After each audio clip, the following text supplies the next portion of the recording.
I want to preface this video by saying that I was recently surprised and disappointed when I posted a question on my Facebook page once recently, and I said, "What is the most interesting thing you ever heard?" And I gave an example of my own to get the discussion started, something from this video that I'm going to do right now. And I was very disappointed that almost nobody responded. A couple people responded with things they thought were interesting, and I thought were interesting. A few other people liked my question. I'm not sure what that means. But I think interesting things are incredibly interesting, and therefore that's my video here on this new Patreon channel, whatever it is. Okay. Well, I'm Jim Terr, and welcome to my new direction, my new venue, and that is Patreon. Patreon.com is a site that you can go to and you can support on a monthly basis with a monthly fee your favorite presenters on video on YouTube, which is what I'm going to do here. And I already have a few Patreon supporters, people who have known me in the past and known my work, know what I'm about, and I'm very gratified by that. And of course, if you want to become a Patreon supporter, I will put my link down below for that, patreon.com. Anyway, so I have chosen for my topic, for my first video in this series, Jesus Christ, for 7 of the most interesting things I ever heard, let's say, that I can think of to list here. And I will just tell you them, because I think they're not only interesting in themselves, they all have interesting implications and branches to them. So here we go, in no particular order. First one was many years ago. I think it was probably pre-internet, pre-YouTube. I don't know. Maybe I read this somewhere. But it was an interview with the car designer, auto designer, and he referred to the back end of some car, like maybe a Camaro or a Jaguar, as something they designed to try to evoke the haunches of a crouching leopard or something that was about to pounce, about to chase. And that was such a revelation to me, that kind of thought, that kind of association went into auto design. And I'm sure, it's designed to appeal to the macho, aggressive thing that we have about cars, some of us. And I thought that was so interesting, and then so interesting to be aware of that and see, think about how that kind of hidden design dimension could be included in so many other things, products and whatever. Number 2, I think I read this in an old issue of Discovery magazine or some kind of popular science magazine like that, and it was a theory, and it is strictly a theory, and I've never heard anything more about it. But I like it, and I choose to believe it or hold it as a theory, hypothesis, just because I think it's so interesting and so sensible. And that is that, how some people smell good to you, say a member of the opposite sex or whatever, whoever you get real close to, there's an attraction, or there isn't. Sometimes people smell very good to you. And this article was about a theory that there's a reason for that, evolutionarily speaking, and that is that somebody's smell is an indication, is a reflection of their immune system, the map of their immune system, and what they are immune to and what they're not immune to. And if somebody's smell is attractive to you, that is because their immune system covers a lot of ground, a lot of items that your immune system doesn't. And therefore, if you had kids the kid's immune system would presumably cover a lot more ground, be a broader immune system than either yours or the other person's. And I thought, that is perfect. I love that kind of, and it's not design, or yeah, think of it as design as you if you want, but just as an evolutionary trick tool. I think that's just brilliant. I love it. I choose to believe it. Number 3, the Aquatic Ape Theory. And I'll link to this down below too. I know there's a Wikipedia entry about it. I haven't refreshed myself on any of these topics for this presentation. I'm just telling you what I remember off the top of my head. The Aquatic Ape Theory is a theory that humans spent a long period of their evolutionary history in the shallows of ocean waters. And there's a whole list of clues that might be correct. And for one thing, the shallows, the shallows offshore are a good place to be in terms of escaping predators, land predators, and escaping large ocean predators like sharks. It's a good place to be, safe place to be. There are fish and shellfish. And the evidence for it is that, which is debatable. See the Wikipedia entry.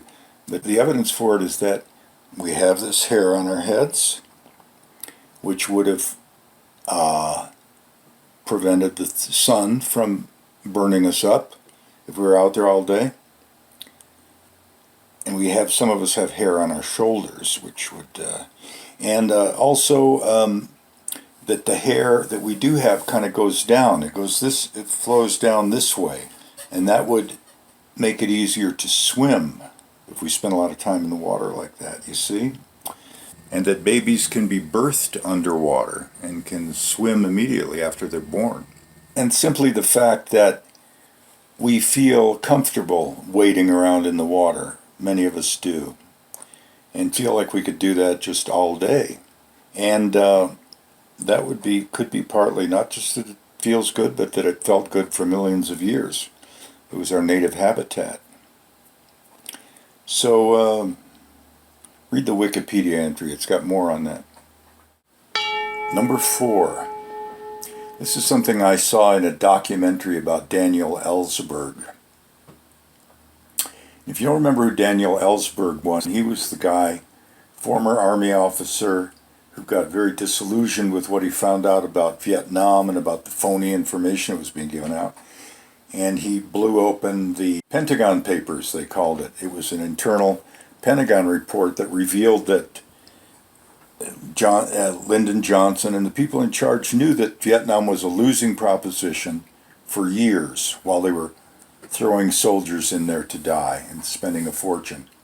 So this was a huge revelation.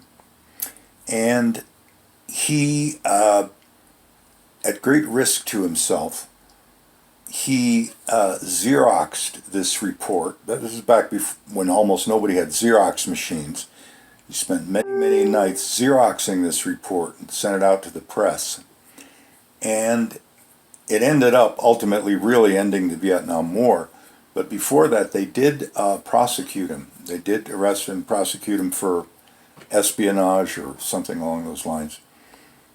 And here's what I thought was interesting, is that when he was going to trial and his attorneys were going through the process of selecting jurors for his trial, they came up with one idea, and that was they didn't want anybody on the jury who was in management, in business and in management.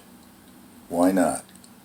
Well, because what Daniel Ellsberg did on a gut level was he betrayed his class. He betrayed the establishment. He was an employee, and he decided that what they were doing was wrong, and he exposed them. And they decided, the attorneys thought this would be very uncomfortable to managers in business, because this is essentially the lie that many of them are living. That they would, at some level they might feel they're doing something wrong or covering up something wrong, would like to expose it, but they don't want to, and they don't want to be confronted with that. So they didn't want anybody on that jury who would feel that that's what he did and they didn't like that and they were going to get him. So I thought that was one of the most brilliant things I ever heard. Number 5. Just in terms of an elegant psychological theory. You've heard of a foot fetish. You may or may not have a foot fetish. I'm not sure if I know anybody who does, but I know what it is. It's a sexual attraction to feet and shoes and stuff like that, I believe. And I read this theory somewhere that the way that a foot fetish might get ingrained in you, implanted in you, embedded in you, is that, say you're a kid. Sexual attraction is just a very all-encompassing attraction to something or somebody that's going to make you feel comfortable and back home again. So anyway, picture if you're a baby on the floor, crawling around, and you're feeling that feeling of, oh God, where's Mama? Would Mama hold me? I'd love to be held by Mama, but Mom's doing whatever she is doing. And you're at this baby level on the floor, and what you see and what, it makes you want to get close to Mama. What you see at that level is feet, right? Shoes and feet. Mama's shoes and feet. And you become very connected. It becomes embedded in your mind that longing for affection, and Mama is the feet. So you associate the feet and the shoes with the affection you need, and when you grow up, that becomes manifest as a foot fetish. How about it? I think that's a brilliant theory. I have no idea if it's true or not. I mean, how do we know? Number 6, and I know I read this in a Discovery magazine also, or one of those popular science magazines. And this is a theory that would explain idiosavantism. And in case you don't know, idiosavant or idiot savant is an old term for, I think it may be the same as, I should know this, but I don't. It may be the same as autistics. Those autistics who have an incredible talent of being able to calculate huge numbers or remember and maybe paint everything they saw in 15 minutes or recreate and play a tune they heard once. In other words, so here's what the article is about. Here's what the article explained. It started by saying, think of that sort of skill. Think of the fact that when we focus on something that we're going to learn, say, we focus as much as we can, as long as we can, and then we unfocus. Well, say there are people who can focus but don't have an ability to unfocus. The article said that statistically there are more idiot savants among the children of professionals. Now, what's a professional? Professional is someone who has learned through great concentration to be a doctor or a lawyer or whatever's involved in that, and they have a greater than average ability to concentrate, and they have concentrated and learned to be a doctor or lawyer or whatever. Now, you take that trait, which may be some degree genetic, and you put together two people who have a great ability to concentrate, and you might theoretically come out with a kid who has a great ability to concentrate and correspondingly less ability to unconcentrate. And that is the essence of these idiot savants, according to this theory. And they tested this to some extent by taking these tasks that idiot savants can do, like huge calculations in their head, mind you. was talking about huge calculations in your head. They took some college students and they paid them to be involved in this experiment where they gave them time to study and not have any other concerns. They paid them to take the time to learn and practice to do these things like huge calculations in their head. And they found that a lot of them were able to do it to an extent that they wouldn't have expected. And that they said that somewhat proves the theory that if somebody is given the means and time to concentrate, they can do amazing things. And that concentration might be at the root of this idiot savant thing and these tasks that they can do. Number 7. Number 7 was something that actually happened to me. But if I'd read about it, it would have been the same thing. So, I have been involved in audio and recording and stuff all my life, so I know more about that than most people, I guess. And I know, for instance, that earphones, let's talk about earphones, not speakers. But when you're listening to earphones and something appears to be in the center rather than right or left, it's in the center. Or let's say you're just listening to a single thing, a tone, a hum that appears to be in the center. It's in the center because the same signal is coming out of boom, boom, boom, boom, boom, boom, boom, boom, out of both sides of the earphones at one time. And it's adding up, it's meeting in the center. When something's on the right or the left, it's because it's predominantly just happening in that earphone or that earphone. But this whole spread of information, of instruments, whatever, happens right to left only. Well, one night I was at a party in Santa Fe, and there was a guy who, somebody said, "You ought to listen to this, Jim." And I said, "Okay, hit me." And it was a guy named Hugo.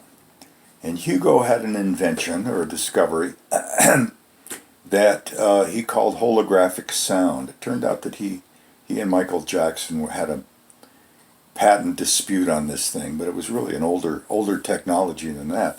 But anyway, he said, listen to this on the earphones, listen to these recordings, and you'll be able to hear not only right to left spread, but you'll be able to hear things that are up, that are down, that are behind you.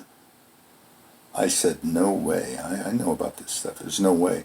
Unless there are more speaker elements in the phones, like up and down and behind, hidden in these earphones, that's not possible. But I listened. And it was possible. You could hear sounds above, below, behind, above behind, below behind. And there were not any other speaker elements in the earphones. And it was amazing to me, of course, given what I believed.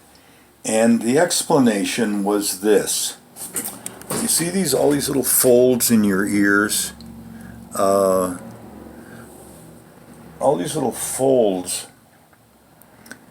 When sound information comes to your ears and into your ears in real life, from over there, so you're back there, it comes through into your ears having hit these folds and bounced around in certain folds, and then it comes in, and it comes in with a combination of waves, not just the sound, not just the roar of a lion or something, but it has other little waves that are called phases.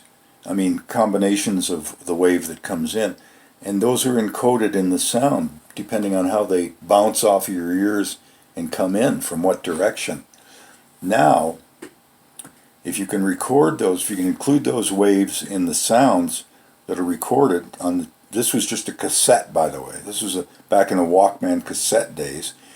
If you can encode that information in the sound that's coming in through the earphones, it's on the tape, you can code the direction, and the listener will pick it up. And this is done this way.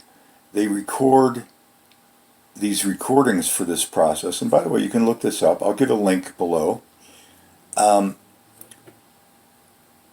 They record these sounds for these recordings from microphones that are inside a plastic head. They're right inside there, inside a plastic head that has these ears shaped like this with these folds, so that as the sound comes into the recording device, into the microphones, it has that encoded information, that phased information that indicates direction, and that is recorded in the sound recording.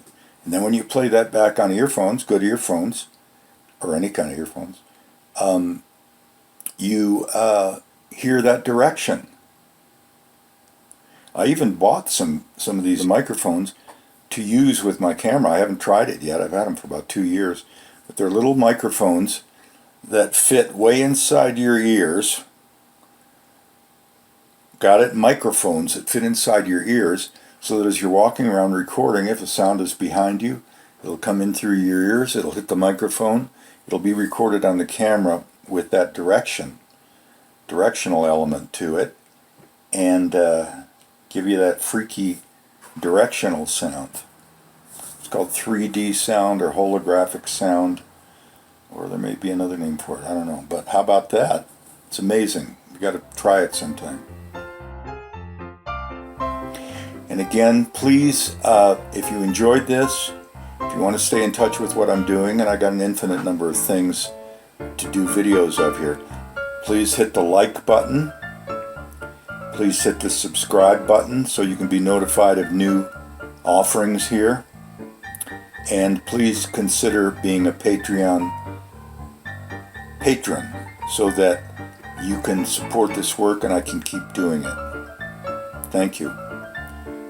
Thank you very much.